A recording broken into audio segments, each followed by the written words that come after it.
दिल्ली सरकार द्वारा अस्पतालों के बाहर भीड़ लगी रहती है केमिस्टों के पास में। मरीजों को तो बात की बात है पिछले 10 साल में गिरी है। देश की राजधानी दिल्ली में सरकारी अस्पतालों की बदहाली और दिल्ली सरकार के तमाम वायदों के बाद दिल्ली के सरकारी अस्पतालों में मरीजों से पैसे वसूलने की लगातार खबरें सामने आ रही है। हमारे साथ बातचीत करने के लिए मौजूद है दिल्ली नर्सिस फेडरेशन के पूर्व महासचिव LD रामचंद्रन जी। उनसे हम जानते हैं क्योंकि वो लंबे समय से अस्पताल के जुड़े हुए हैं और किस तरह के हालात अभी भी फिलहाल बने हुए हैं। जिस तरह से अस्पतालों की बदहाली की खबरें सामने आ रही है और अभी जो लेटेस्ट मामला है, मरीजों से पैसा भी वसूला जा रहा है दिल्ली सरकार का, किस तरह देखते हैं आप इसे? दिल्ली सरकार द्वारा दिल्ली के अस्पतालों के अंदर जो पैसे वसूला जा रहा है टेस्टों के नाम पे, ये कोई नई बात नहीं है। दिल्ली के किसी भी अस्पताल के अंदर मुफ्त पूरी तरह से इलाज नहीं है। चाहे जनकपुरी सुपर स्पेशलिटी हॉस्पिटल ले लीजिए, चाहे दीनदयाल हॉस्पिटल ले लीजिए, चाहे GTB ले लीजिए या GB पंत ले लीजिए। दिल्ली के 38 अस्पतालों के अंदर हमारे नर्सेस हैं और हमने इस फेडरेशन के थ्रू लीड किया है। दिल्ली के हर अस्पताल के अंदर और हर अस्पताल के बाहर इतने मेडिकल स्टोर हैं जहां पर सरकारी अस्पताल से प्रिस्क्राइब दवाइयां मरीजों को लेनी पड़ती है। यदि दिल्ली सरकार के अंदर अस्पतालों में दवाइयां मुफ्त है तो अस्पतालों के बाहर से केमिस्ट की दुकानें हट जानी चाहिए।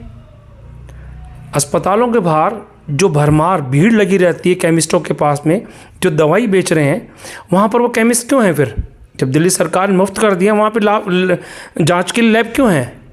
इस जीता जागता प्रमाण है कि दिल्ली सरकार के हर अस्पताल के बाहर लैब और केमिस्ट की दुकानें हैं, क्योंकि वहाँ पर वहीं पे डॉक्टरों द्वारा प्रिस्क्राइब किए हुए टेस्ट और दवाइयाँ बेची जाती हैं। आपका ये स्टेटमेंट है कि बहुत बड़ा स्टेटमेंट है, क्योंकि आप नर्सिस फेडरेशन के महासचिव भी रह चुके हैं और अस्पतालों की बदहाली की आप बात कर रहे हैं। लगी वहीं दूसरी तरफ दिल्ली सरकार लगातार तमाम वादे कर रही है कि इस अस्पताल में अच्छा मरीजों को इलाज दिया जा रहा है, मुफ्त इलाज करवाया जा रहा है, मुफ्त दवाइयाँ दी जा रही हैं। मुफ्त दवाइयाँ अस्पताल के अंदर आप जाएंगे, चाहे वो लोकनायक अस्पताल, ताज़ा ही एग्जाम्पल ले लीजिए।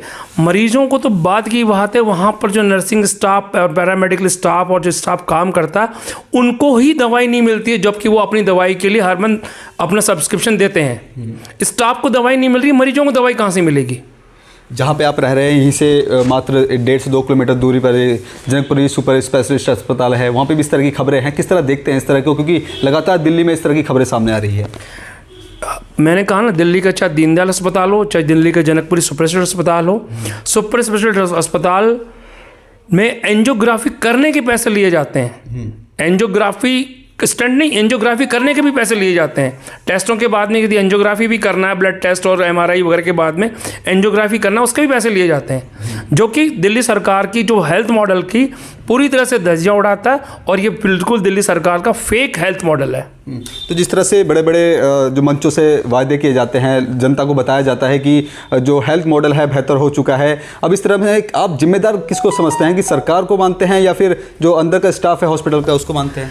दिल्ली में जो सरकार वर्तमान सरकार है, आप सरकार, ये सरकार पूरी तरह से विफल रही है स्वास्थ्य सेवाओं को।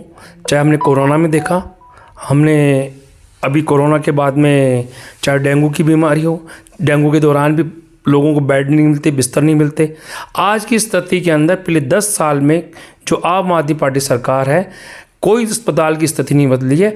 आज भी एक बेड पे 3-3 मरीज़ होते हैं। इमरजेंसी में आप जाके किसी भी अस्पताल में देख लिए, स्वास्थ्य सेवाओं का सिर्फ ढंढोरा पीटा जा रहा है। अच्छे का स्वास्थ्य सेवाएं पिछले 10 साल में गिरी हैं बजाय पहले से। तो ठीक है जी, तो ये हमारे साथ थे दिल्ली नर्सिस फेडरेशन के महासचिव। इनका साफ तौर पे कहना है कि दिल्ली सरकार का जो हेल्थ मॉडल है वो बिल्कुल विफल है। हालांकि केवल जनकपुरी सुपर स्पेशलिस्ट अस्पताल में ही ये हाल नहीं है, दिल्ली के तमाम जो दिल्ली सरकार के अंडर में ये अस्पताल चलते हैं सभी में इस तरह के हालात बने हुए हैं और लोगों से टेस्टों के नाम पर, इलाजों के नाम पर पैसा वसूला जाता है। कैमरा पर्सन कमलेश कुमार के साथ मैं संदेश सक्सेना, पंजाब केसरी.com, दिल्ली।